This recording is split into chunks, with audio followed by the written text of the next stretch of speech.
पढ़ चुके थे। आज अपन पढ़ेंगे लेसन नंबर 3 जिसका नाम है तंतु से वस्त्र निर्माण। तो आज इस लेसन में अपन क्या करेंगे कि तंतुओं से वस्त्र निर्माण किस प्रकार से किया जाता है, कैसे वस्त्रों का निर्माण किया जाता है और कौन कौन सी चीजों से वस्त्रों का निर्माण किया जाता है उसके बारे में पढ़ेंगे। ये अपन को कहां से प्राप्त होते हैं, ठीक है। तो देखो सबसे पहले इसमें नाम आया है तंतु, ठीक है ना, तंतु नाम आया है। तो तंतु देखेंगे सबसे पहले तंतु होते क्या है। आपने देखा होगा अपन धागे को लेते हैं तो धागे में जो ऐंठन होती है, ऐंठन का मतलब समझते हो उसके अंदर जो बल रहता है, तो उस बल को अपन खोलेंगे तो उसमें अपन को बारीक बारीक बहुत सारे रुएं दिखाई देते हैं। तो वही अपन के क्या रहते हैं, तंतु। वही अपन के क्या कहलाते हैं, तंतु कहलाते हैं। इनसे ही मिलकर के अपन के वस्त्र का निर्माण होता है। अब तंतु तो आपको समझ में आया कि तंतु क्या होते हैं। कोई भी धागा लेंगे अपन, उसमें बारीक बारीक जो रुएं दिखाई देते हैं, अपन धागे में से ऐंठन खोलने के बाद अपन को जो बारीक बारीक रुएं दिखाई देते हैं वही क्या कहलाते हैं अपन के, तंतु, ठीक है। देखो मान लो मैंने ये धागा ले लिया, अब इसके अंदर मैं इसके ऐंठन को खोलूंगा, ऐंठन मतलब इसके अंदर जो बल लग रहे हैं उनको खोलूंगा तो अपन देखेंगे इसमें अपन को इस प्रकार से तंतु नजर आएंगे, ठीक है, बारीक बारीक तंतु नजर आएंगे। इस प्रकार से इसमें बहुत सारे तंतु रहते हैं, तो इनको मिलाकर ही क्या है, धागे का निर्माण होता है।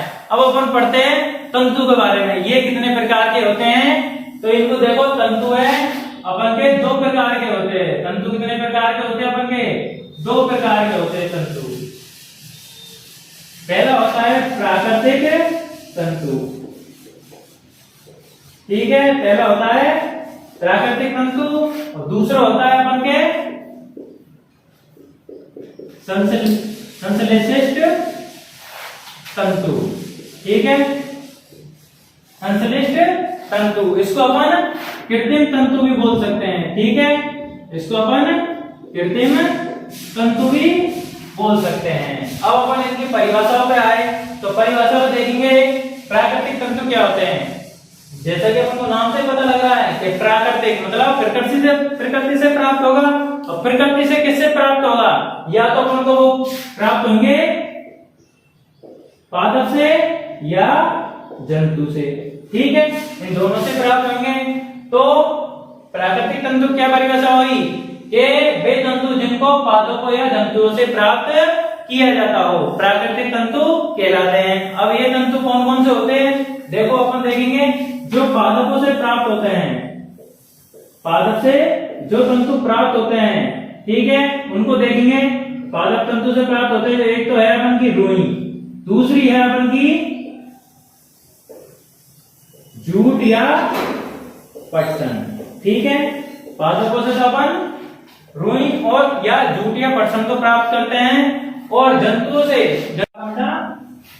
जंतु से प्राप्त होने वाले तंतु। तो जंतु से अपन कौन से तंतु को प्राप्त करते हैं, पहला तो है अपन का क्या, ऊन, ठीक है, ऊन को अपन किससे प्राप्त करते हैं, जंतुओं से। दूसरा है अपन का रेशम, ठीक है, रेशम को अपन किससे प्राप्त करते हैं, जंतुओं से, ठीक है। अब इसके बारे में पढ़ेंगे अपन सबसे पहले रुई के बारे में। तो रुई को अपन कैसे प्राप्त करते हैं, तो रुई अपन कैसे प्राप्त करें, रुई कपास नाम का एक पौधा रहता है, कपास नाम का एक पौधा रहता है जिससे अपन रुई को प्राप्त करते हैं।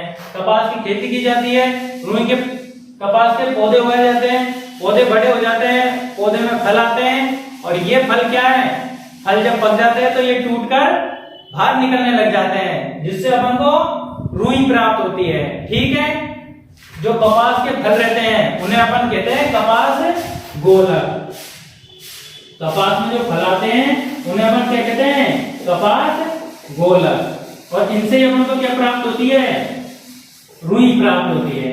अब इससे रुई कैसे प्राप्त करते हैं, ये फल आ जाते हैं, पकने के पश्चात क्या है, इनके अंदर रुई निकलती है और बीज निकलते हैं। तो इनको पहले तो क्या बस जो बीज और रुई निकलती थी, इनको पहले तो हाथों से अलग अलग कर लिया जाता था। प्राचीन समय में क्या था, इनको हाथों से अलग अलग करते गए, जैसे जैसे समय निकला उसके बाद इनको ककंदन प्रक्रिया द्वारा, कौन सी, ककंदन प्रक्रिया द्वारा इसको अलग करने लगे, और इस प्रक्रिया को क्या कहते हैं, कपास ओटना, इस प्रक्रिया को क्या कहते हैं? कपास ओटना कहते हैं।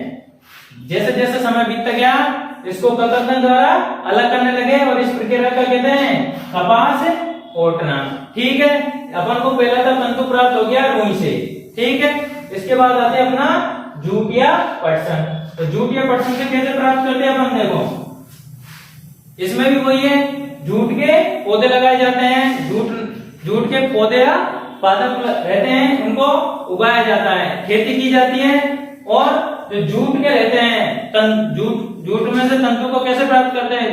जो तने रहता है जूट का उससे तंतु प्राप्त किए जाते हैं।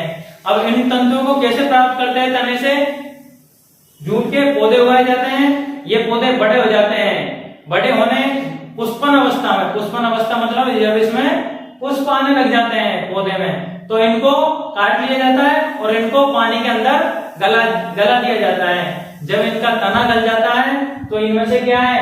जूट के तंतु अपन प्राप्त कर लेते हैं और तंतुओं से अपन फिर क्या है? धागे का निर्माण कर लेते हैं। ठीक है, अगला अपन आता है जंतु तंतु। तो अपन इससे एक तो ऊन प्राप्त करते हैं और एक रेशम। तो ऊन कैसे प्राप्त करते हैं? ऊन को तो अपन प्राप्त करते हैं, देखो भेड़ से, खरगोश से, ऊंट से और बकरी से और याक से। तो ऊन को तो अपन इन जंतु से प्राप्त कर लेते हैं। इनके जो बाल रहते हैं उनको काट के अपन ऊन बना लेते हैं। ठीक है, और अगला आता है अपन का रेशम। तो रेशम को अपन कैसे प्राप्त करें? रेशम में क्या है? एक रेशम कीट नाम का कीट रहता है। रेशम कीट नाम का एक कीट रहता है, उसका नाम होता है कोकून। ठीक है, क्या नाम होता है उसका? कोकून, जिससे अपन रेशम को प्राप्त करते हैं। और रेशम प्राप्त होने के पश्चात अपन इस तंतु से धागे का निर्माण कर लेते हैं। ठीक है, आया समझ में?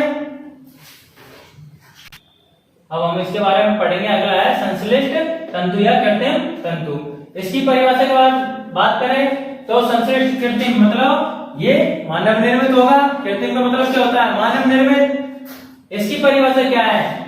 ऐसे तंतु जिनको पादपों या जंतुओं से प्राप्त नहीं किया जाता बल्कि रासायनिक पदार्थों द्वारा बनाया जाता है, रसायनों द्वारा बनाया जाता है, कृत्रिम तंतु कहलाते हैं। अब इसके मैं एग्जांपल के बारे में बात करूं तो इसके एग्जांपल होते हैं, देखो नायलॉन, ठीक है, पॉलिएस्टर और एक्रिलिक। कौन से एग्जांपल होते हैं इसके? नायलॉन, पॉलिएस्टर और एक्रिलिक। ठीक है, आए दोनों समझ में आए आपके?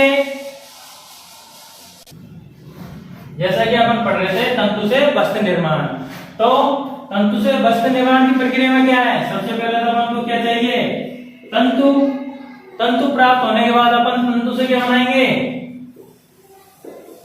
धागा, और धागे से अपन क्या करेंगे? फिर वस्त्र निर्माण।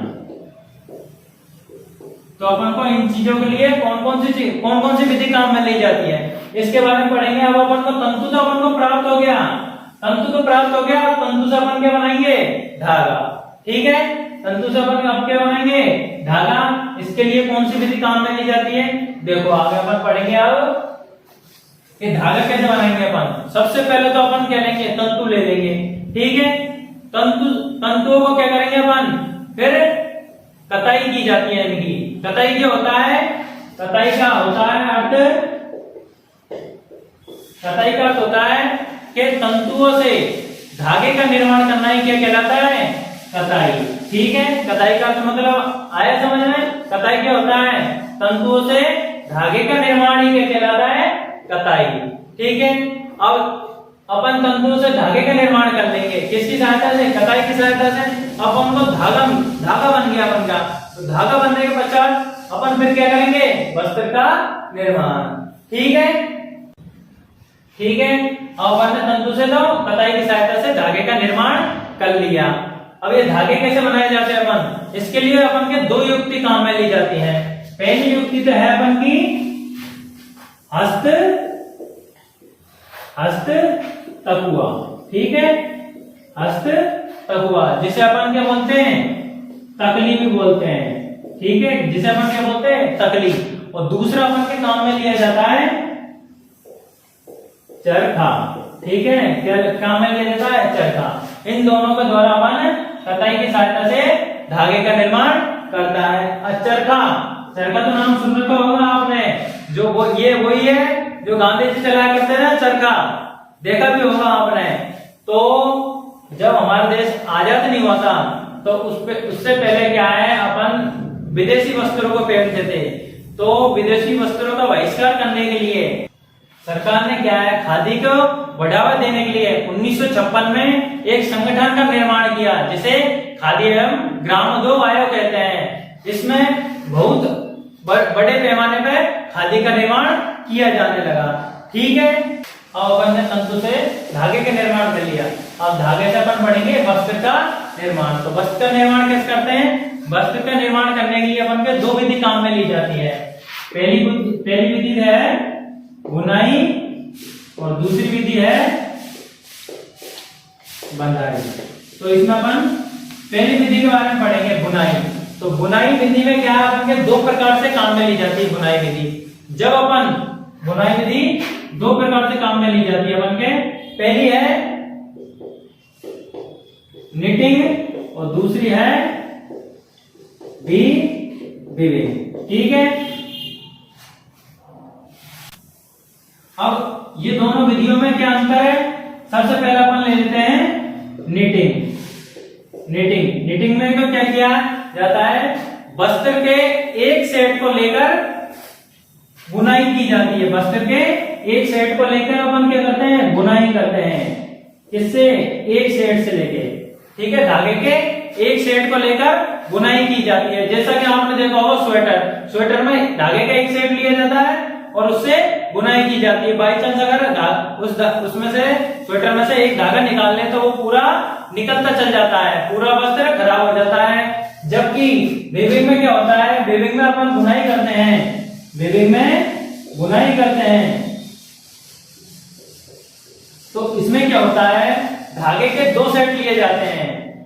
वीविंग में क्या होता है, धागे के दो सेट लिए जाते हैं और बुनाई कर वस्त्र का निर्माण किया जाता है। तो अपन देखेंगे धागे रहते हैं अपन के, तो उनमें से धागा खींचता है तो वो धागा एक तरफ से निकलता है, दोनों तरफ से नहीं निकलता, वस्त्र पूरा नहीं खराब होता है। तो ये फर्क होता है अपन का निटिंग और वीविंग में, ठीक है। निटिंग में क्या होता है, धागे के एक सेट को लेकर बुनाई की जाती है और वीविंग में क्या होता है, धागे के दो सेटों को लेकर बुनाई की जाती है ना। अब अपन के वीविंग में क्या है, वीविंग में बुनाई कैसे की जाती है, करघों से। क्या किससे की जाती है, करघों से। और ये करके कैसे है, हस्तचलित। ये करके कैसे रहते हैं, हस्तचलित, ठीक है। या फिर रहते हैं विद्युत चलित।